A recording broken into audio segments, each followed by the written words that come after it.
함께 하나님 말씀 받겠습니다. 오늘 우리에게 주시는 하나님의 말씀은 사사기 20장 17절부터 28절의 말씀입니다. 사사기 20장 17절부터 28절의 말씀 함께 살펴보겠습니다. 베냐민 자손 외에 이스라엘 사람으로서 칼을 빼는 자의 수는 40만 명이니 다 전사라. 이스라엘 자손이 일어나 베델에 올라가서 하나님께 여쭈어 이르되 우리 중에 누가 먼저 올라가서 베냐민 자손과 싸우리이까 하니 여호와께서 말씀하시되 유다가 먼저 갈지니라 하시니라. 이스라엘 자손이 아침에 일어나 기브아를 대하여 진을 치니라. 이스라엘 사람이 나가 베냐민과 싸우려고 전열을 갖추고 기브아에서 그들과 싸우고자 하매 베냐민 자손이 기브아에서 나와서 당일에 이스라엘 사람 2만 2천 명을 땅에 엎드려 뜨렸으나 이스라엘 사람들이 스스로 용기를 내어 첫날 전열을 갖추었던 곳에서 다시 전열을 갖추니라. 이스라엘 자손이 올라가 여호와 앞에서 저물도록 울며 여호와께 여쭈어 이르되 내가 다시 나아가서 내 형제 베냐민 자손과 싸우리이까 하니 여호와께서 말씀하시되 올라가서 치라 하시니라. 그 이튿날에 이스라엘 자손이 베냐민 자손을 치러 나아가매 베냐민도 그 이튿날에 기브아에서 그들을 치러 나와서 다시 이스라엘 자손 18,000명을 땅에 엎드려뜨렸으니 다 칼을 빼낸 자였더라. 이에 온 이스라엘 자손 모든 백성이 올라가 베델에 이르러 울며 거기서 여호와 앞에 앉아서 그 날이 저물도록 금식하고 번제와 화목제를 여호와 앞에 드리고 이스라엘 자손이 여호와께 물으니라. 그때에는 하나님의 언약궤가 거기 있고 아론의 손자인 엘라아살의 아들 비느하스가 그 앞에 모시고 섰더라. 이스라엘 자손들이 여쭈기를 우리가 다시 나아가 내 형제 베냐민 자손과 싸우리이까 말리이까 하니 여호와께서 이르시되 올라가라. 내일은 내가 그를 내 손에 넘겨주리라 하시는지라. 아멘. 오늘 우리는 나의 기대와 하나님의 뜻이라는 말씀을 같이 살펴보고자 합니다. 여러분 혹시 그 속담 잘 아시죠? 떡 줄 사람은 생각도 않는데 김칫국부터 마신다. 상대의 의중은 감안하지 않고 내 생각으로 지레 짐작을 하는 거죠. 그래서 남은 생각도 안 하는데 내가 이미 판단하고 내가 행동을 해버리는, 그래서 실수가 유발되는 그런 상황을 떡 줄 사람은 생각도 않는데 김칫국부터 마신다, 이런 생각, 이렇게 이제 말을 하는 거죠. 중요한 것은 주는 사람의 마음인데 실은 받는 내가 미리 판단하는 것, 그거는 속단하는 그 문제는 나에게 주고자 하는 사람의 마음을 전혀 배려하지 않은 문제겠죠. 제 옛날에 일이 하나 떠올랐습니다. 예전 한국에서 사역을 할 때 일이었는데요.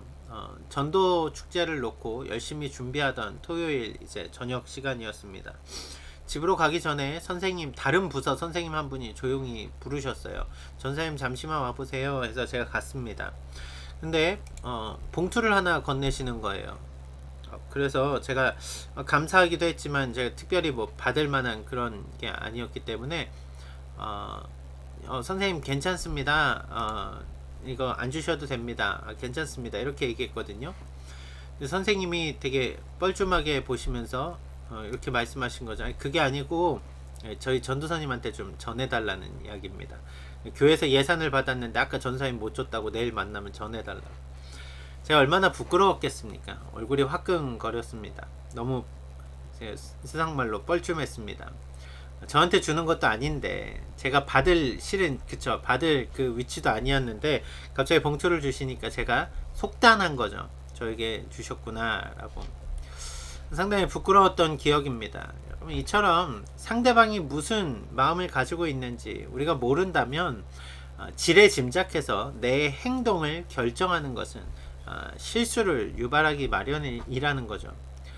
오늘 본문 말씀이 실은 그런 내용을 담고 있습니다. 레위인의 첩과 관련되어서 우리가 계속 살펴보고 있죠. 이 악랄한 세대 가운데서 이스라엘이 반응하기 시작합니다. 너무나 분노합니다. 어떻게 이런 일이 있을 수 있는가? 그래서 이스라엘 사람들이 전쟁을 하기 위해 모였습니다. 그런데 문제는 뭐냐면요.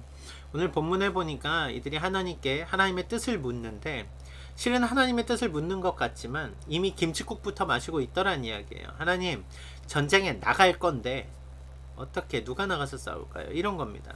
답을 미리 정해놓고 하나님한테 그렇게 이야기를 하고 있더라는 거죠. 하나님은 나가라고 한 적도 없는 전쟁을 이스라엘이 그렇게 김칫국부터 마시는 상황에서 하나님은 오늘 어떠한 답을 주실까요? 저는 오늘 3번의 짧은 그 하나님과 이스라엘의 대화 가운데 하나님의 뜻을 어떻게 발견하는가, 그 원리들을 좀 찾아보려고 합니다. 함께 말씀을 살펴보면서 귀한 은혜의 시간 나누는 여러분 모두 되시길 바랍니다. 먼저 오늘 본문 배경에 대해서 좀 살펴볼 필요가 있겠습니다. 여러분, 지금까지 계속 우리가 사사기 19장부터 연속해서 설교를 좀 듣고 있죠. 아침마다 어떤 일이 일어났습니까? 레위인이 첩을 거느렸습니다. 이 사실만 해도 실은 놀라운 거거든요. 왜요?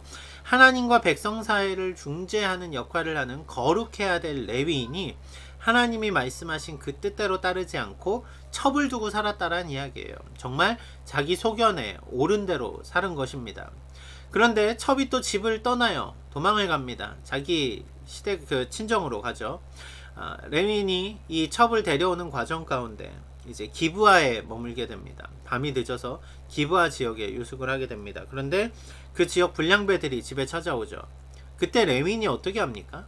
자신의 첩을 그들에게 내어줍니다. 밤새도록 말로 설명할 수 없는 악독한 일들이 벌어졌습니다. 그리고 결국 여인은 죽게 되었죠. 여인은 누가 죽인 겁니까? 지역 불량배들이, 불량한 사람들이 그랬을 수도 있겠지만 실은 이것을 방치한 레위인의 문제도 있더란 이야기예요. 그런데 여러분, 이 레위인이 하는 행동이 무엇입니까? 자신의 첩을 데려와서 그 몸을 조각조각 쪼갭니다. 시체를 쪼갭니다. 그리고 각각의 지파에 보냅니다. 이게 어떻게 이스라엘에서 일어날 수 있는 일인가? 그러면서 자기 변호를 하면서 이스라엘 사람들의 분노를 이끌어냅니다. 이스라엘 사람들이 군대를 모아서 나아옵니다. 결국 어제 본문에서도 여러분 보신 내용 있지 않습니까? 그는 자신의 잘못은 이야기하지 않아요. 그저 그 이스라엘의 분노에 그 불에 기름을 붓는 역할을 합니다. 이스라엘 사람들이 그 분노한 가운데 모여서 이제 전쟁을 준비합니다. 오늘 전쟁 준비의 막바지로부터 본문이 시작되죠. 17절 말씀 한번 보겠습니다. 베냐민 자손 외에 이스라엘 사람으로서 칼을 빼는 자의 수는 40만 명이니 다 전사라. 이스라엘이 몇 명이 모였다고요? 40만이 모였습니다. 엄청난 숫자 아닙니까? 40만이 모였다라는 것, 칼을 빼는 자 전사만 40만이 모였다라는 것, 어마어마한 숫자입니다. 그런데 어제 본문에 보면 그 베냐민 지파와 기브온 사람들이 모인 숫자가 나오는데요. 오늘 이스라엘이 모인 숫자가 40만 명이라면 그들의 숫자는 26,700명입니다. 베냐민 지파 26,000명과 기브온 사람 700명이요. 이 사람들 중에는 뭐 특별한 사람들이 있었죠. 왼손잡이면서 물매를 던지면 사람들을 한 번에 죽일 수 있는 저격수라고 하죠. 그런 사람들이 700명 있었다는 특징이 있습니다. 하지만 여러분 인원으로 보십시오. 40만 명 대 뭐 기껏해야 3만 명, 10분의 1도 안 되는 그 숫자와 싸우는 거, 이거는 이미 끝난 싸움이나 다름없지 않습니까? 그런데 이 싸움을 하는데 이스라엘이 특별한 절차를 하나 밟습니다. 어떤 일이 일어납니까? 18절입니다. 이스라엘 자손이 일어나 베델에 올라가서 하나님께 여쭈어 이르되 우리 중에 누가 먼저 올라가서 베냐민 자손과 싸우리까 하니 여호와께서 말씀하시되 유다가 먼저 갈지니라 하시니라. 여러분, 실은 이스라엘은 겉모습은 되게 하나님 앞에 서서 하나님의 뜻을 묻는 것처럼 나아갔어요. 왜요? 베델로 나아갔거든요. 하나님 앞에 나아가서 하나님의 뜻을 구했다라고 하는 것은 사사기에 딱 5번 등장합니다. 그러니까 이번 전쟁에 대해서는 자신의 동족을 치는 어떤 껄끄러움도 그 안에 있었던 거예요. 뭔가 그리고 하나님의 뜻을 구하면 좀 더 자유롭게 전쟁을 할 수 있을 것 같다라는 이야기예요. 이미 어마어마한 숫자를 가지고 있으면서 이들은 거칠애적인 이런 일들을 하더란 이야기죠. 질문도 보십시오. 하나님께 이렇게 묻습니다. 우리 중에 누가 먼저 올라가서 베냐민 자손과 싸우리까? 일방적인 질문이에요. 이미 전쟁 준비를 다 하고 왔습니다.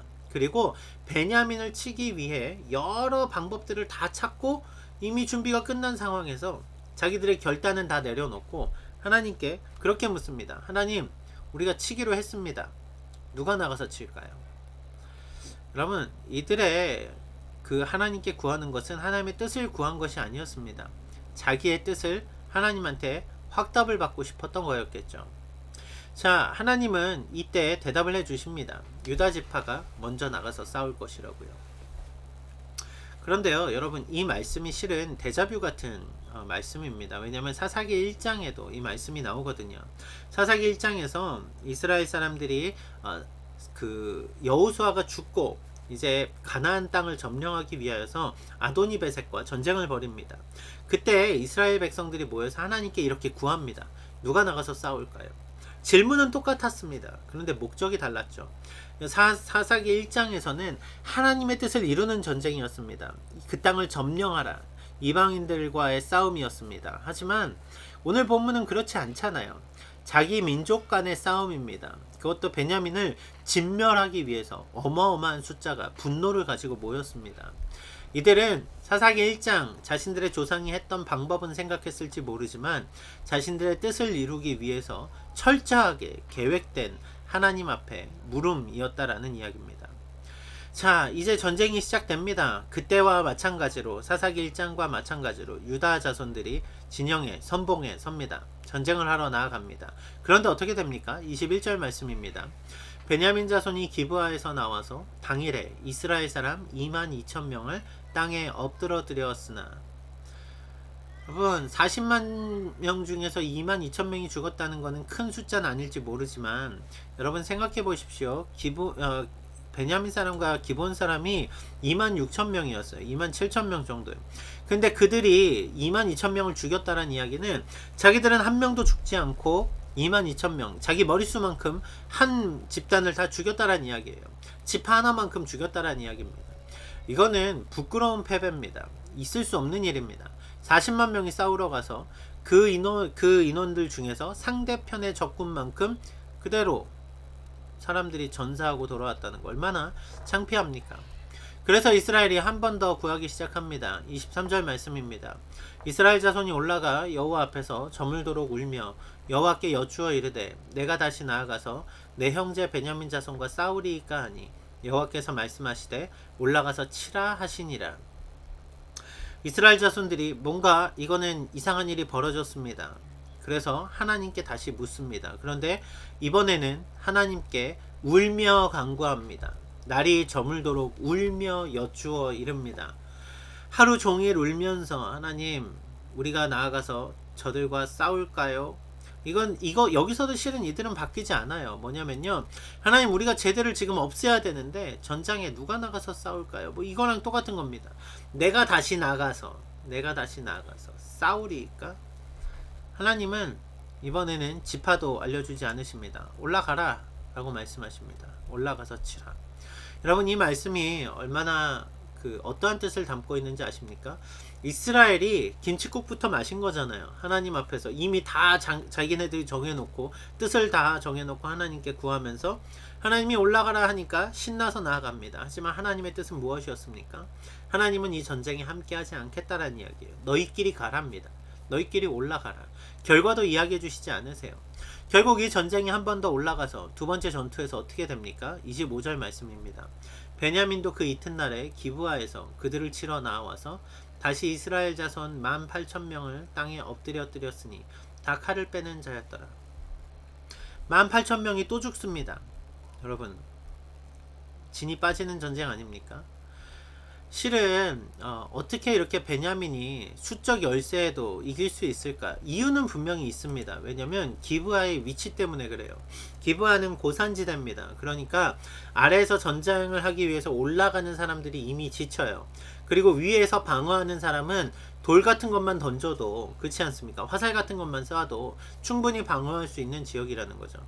또 지역이 좁습니다. 그러니까 40만의 대군이 한 번에 나갈 수가 없어요. 그러니까 전열을 갖춰서 일부 사람들이 쭉쭉쭉 들어가는 방식인 거죠. 그러니까 거기에 저격수 700명이 있는데 이 전쟁이 결코 쉬운 전쟁이 될 수는 없다라는 이야기 맞습니다. 분명히 그래요. 객관적인 상황은 그렇습니다. 그런데 여러분 정말 그럴까요? 진짜 문제는 실은 기브온과 그 베냐민이 강해서가 아니란 말이에요. 진짜 문제는 이스라엘 사람들의 마음의 문제입니다. 하나님의 뜻을 구한다고 하지만 이미 자기들의 뜻을 정해놓고 하나님께 답을 내놓으십시오 말하라는 그것 아니었습니까? 여러분 베냐민을 진멸하기 위해서 모였습니다. 이게 하나님 뜻입니까? 아니잖아요. 여러분 자신들끼리 논의하고 하나님 마음은 헤아리지도 않고 열심히 그저 내 뜻대로 그렇게 판단하던 이스라엘, 그들이 결국 전쟁에서 나온 결과는 무엇입니까? 지는 거예요. 하나님의 뜻을 구하는 척 했지만 이미 그들의 마음속에는 자신들의 뜻을 가지고 있었다라는 이야기입니다. 그저 꺼림칙하니까 하나님 뜻을 물은 거죠. 여러분 12지파 왜 12입니까? 그 12라는 숫자가 훼손되는 게 여러분 얼마나 언약에서 위험한 일입니까? 그걸 알면서도 하나님께 물어요. 그들을 어떻게 없애버릴까요? 어떻게 그들을 진멸해버리겠습니까? 겉모습은 사사기 1장의 전쟁의 모습을 따르는 것 같지만 지금 이들의 모습은 앞선 그 사사기 1장의 모습과는 판이하게 다릅니다. 하나님께 구하는 것은 나의 뜻을 이루어달라고 때를 쓰는 거로밖에 안 보이더라는 이야기예요. 문제는 오늘 본문 말씀 속에서 우리의 모습도 보이더라는 이야기죠. 우리가 어떻게 합니까? 우리가 계획을 다 짜요. 우리가 옵션을 다 정합니다. 이렇게 여기서는 이렇게 해야 되고 이 문제는 이렇게 답이 나와야 되고 내가 지금 요걸 하니까 하나님이 이걸 주셔야 되고 하나님의 뜻을 구하는 것보다 내 뜻을 다 정해놓고 내 마음대로 막 다 해석한 후에 하나님께 우리는 구하고 있지 않습니까? 여러분 하나님은 떡 줄 사람은 생각도 안 하는데 김칫국부터 마시면 여러분 어떡합니까? 떡 언제 주십니까? 그렇게 묻고 있는 우리의 모습이 하나님 보시기에 얼마나 우스울까요? 결국 우리는 내 뜻을 구하고 내 방법을 구하면서 그것을 이뤄주시지 않으면 하나님을 원망하죠. 여러분 이 패턴이 오늘 본문 속에 나타나는 겁니다. 이스라엘은 하나님께 응답받았다고 착각하지만 결국 자신들의 뜻에만 눈이 팔렸던 거예요. 시선이 빼앗겼던 겁니다. 결국 그러니까 결과가 어떻게 돼요? 심각하게 패배합니다. 나의 뜻만 구하고 하나님의 응답이다 믿고 달려나가면 우리도 우리의 일상에서 무너지기 십상이란 말이에요. 왜요? 하나님이 대답해 주심이 그 대답이 아니었거든요. 하나님은 나가서 싸우라 말하시지만 하나님은 그렇지만 나는 함께 가지 않을 것이다 이렇게 말씀하시는 거예요. 결국 하나님이 함께 하시지 않는 그 길은 우리에게 패배만 가져올 뿐입니다. 우리의 인생에 하나님이 함께 하시지 않을 때 우리는 후회하게 되더란 말이죠. 심각한 고통 가운데 서게 되더란 말입니다. 이제 이스라엘은 이 두 번의 사건을 통하여서 한 가지 깨달음을 얻습니다. 그들이 잘못한 것을 돌이켜봅니다. 그러면서 하나님 앞에 이렇게 반응하기 시작합니다. 26절입니다. 이에 온 이스라엘 자손 모든 백성이 올라가 베델에 이르러 울며 거기서 여호와 앞에 앉아서 그 날이 저물도록 금식하고 번제와 화목제를 여호와 앞에 드리고 그들이 하나님 앞에 나아가서 울며 금식을 합니다. 그리고 하나님께 번제와 화목제를 드립니다. 무슨 이야기입니까? 여러분 그들이 눈물로 금식했다라는 이야기는 그들이 회개했다라는 이야기입니다. 자신들의 마음을 쏟아 놓았다라는 이야기입니다. 그리고 어떻게 합니까? 하나님을 바라봅니다. 예배를 합니다. 하나님 앞에 자신의 모든 것을 내어 드리는 이 자리로 그들이 나와왔다라는 이야기입니다. 이전까지는 자신들의 뜻을 이루기 위한 것이었지만 두 번의 패배 가운데 그들은 자신들의 잘못을 바라봅니다. 하나님 앞에 철저히 회개하며 나아갑니다. 여러분 사사기에서 후반부로 갈수록 점점 자기 소견에 오른 대로 살아가는지라 점점 세상이 악하게 변해갑니다. 그런데 유일한 소망이 있다면 바로 이것 아닐까요? 자기 소견에 오른 대로 살아가다가 문제에 부딪힙니다. 결국 패배합니다. 그때 어떻게 합니까? 하나님께 돌이켰더니 하나님께 마음을 돌아섰더니 그들의 앞에 하나님이 반응하시더라는 이야기죠. 계속되는 그들의 반응은 좀 더 자세히 하나님께 어떻게 나아가는가를 기록합니다. 27절 28절입니다. 이스라엘 자손이 여호와께 물으니라. 그때에는 하나님의 언약궤가 거기 있고 아론의 손자인 엘라살의 아들 비느하스가 그 앞에 모시고 섰더라. 이스라엘 자손들이 여쭈기를 우리가 다시 나아가 내 형제 베냐민 자손과 싸우리이까 말리이까 하니 여호와께서 이르시되 올라가라 내일은 내가 그를 내 손에 넘겨주리라 하시는지라. 이스라엘이 언약궤가 거기 있고 제사장이 거기에 있습니다. 당연한 일이죠. 제사를 드리니까요. 그런데 실은 놀라운 일입니다. 이것은 왜요? 하나님과 인간 사이에 죄인이 하나님 앞에 나아갈 수 있도록 중보자 역할을 하는 것이 제사장 아닙니까? 이제 이스라엘은 하나님께 구하는 올바른 방법을 찾습니다. 하나님 앞에 스스로 낮아지고 그 하나님의 제사장을 통하여서 하나님께 기도하며 하나님께 아뢰입니다. 하나님, 뭐라고 말합니까? 우리가 다시 나아가 내 형제 베냐민 자손과 싸우리이까 말리이까. 여기 이들은 이제 자신들이 전쟁을 하지 않아도 됩니다. 왜요? 싸우는가 싸우지 않는가는 주님 손에 있습니다 라고 이미 결과를 오픈했기 때문에 그렇습니다. 하나님, 어느 쪽이 하나님의 뜻입니까? 이전까지 보이지 않던 말 아닙니까? 우리가 싸우리이까 말리이까. 그렇게 기도하는 가운데 하나님은 이렇게 대답해 주시죠. 내가 그들을 넘겨주리라. 내가, 하나님의 주어가 나옵니다. 내가, 하나님께서 이 전쟁 가운데 함께 하시겠다 말씀하십니다. 여러분, 아주 짧은 구절이지만 이스라엘이 하나님 앞에 바로 섰을 때, 이스라엘이 하나님 앞에 겸비하였을 때, 이스라엘이 하나님의 방법대로 묻고 그 과정 가운데 하나님께 간구하였을 때 하나님이 답을 해 주십니다. 내가 함께 하겠노라고요. 내일 전쟁은 하나님이 함께 하시는 전쟁이 됩니다. 앞선 전쟁은 하나님의 명령만 가지고 올라갔다면 이제 하나님은 내일 그들과 함께 하실 것이라고 약속을 해 주십니다. 이 일로 인하여서 이 전쟁은 결착이 납니다. 오늘 말씀을 보면 여러분, 하나님 앞에 나의 뜻을 놓고 간절히 구하는 그것보다 하나님이 더 기뻐하시는 것이 무엇입니까? 하나님의 뜻을 구하는 거예요. 우리가 겸손하게 낮아지고 하나님의 뜻에 귀 기울이고 하나님의 말씀에 귀 기울이고 그렇게 나의 방법과 뜻을 내려놓고 하나님의 뜻을 구하는 그 가운데 하나님이 역사하시는 것 아닙니까? 나의 욕심을 비워내고 나의 교만함을 내려놓고 하나님 앞에 겸손히 설 때 하나님은 응답해 주십니다. 잠언 말씀에 보면 이런 말씀이 나오죠. 교만은 패망의 선봉이요 거만한 마음은 넘어짐의 앞잡이니라. 여러분, 교만한 마음은 교만한 마음의 결과는 망하는 거예요. 거만한 마음의 결과는 넘어지는 겁니다. 우리가 스스로 뭔가 대단하다고 생각할수록 우리는 무너질 수밖에 없는 존재들입니다. 왜요? 그것이 우리의 삶이거든요. 그런데 우리가 스스로 낮아지고 겸손히 주님 앞에 설 때 하나님은 우리를 붙들어 주십니다. 나의 계획과 나의 비전을 내려놓고 하나님의 뜻을 구할 때 하나님이 우리 삶에 역사하신다고요. 반대로 말해볼까요? 나의 소견에 옳은 대로 사는 삶은 우리를 죄악으로 이끌고 갑니다. 내가 기뻐하는 그 뜻만을 이루려는 삶은 우리를 패망의 자리로 인도합니다. 하지만 우리가 하나님의 뜻을 구하며 하나님께 겸손히 나아갈 때 하나님은 우리 삶을 통하여 크게 역사하실 거란 말입니다. 말씀을 정리해 보겠습니다. 여러분, 앞서서 저는 떡 줄 사람은 생각도 않는데 김칫국부터 마신다 이런 이야기를 드렸어요.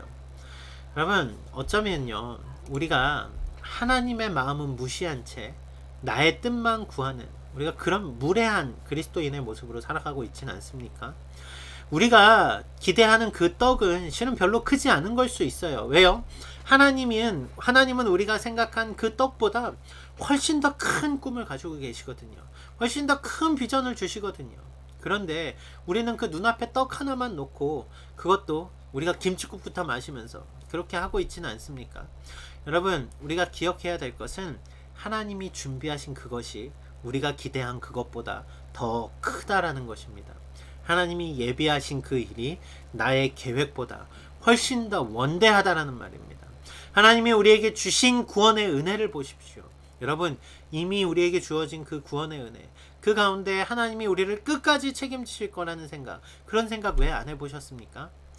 여러분, 우리가 혹시라도 하나님께 하나님 옵션 A와 B가 있습니다. 어떻게 할까요? 하나님 A쪽도 좋고 B쪽도 좋은데 A쪽이 좋을 것 같아요. 우리 이렇게 하나님과 내고하지 맙시다. 우리 하나님과 나의 뜻을 놓고 줄다리기 하지 맙시다. 여러분, 나의 계획보다 주님의 뜻을 이루는 것이 우리에게 더 풍성한 삶입니다. 나의 생각보다 하나님의 길을 찾는 것이 그것이 바로 축복된 삶입니다.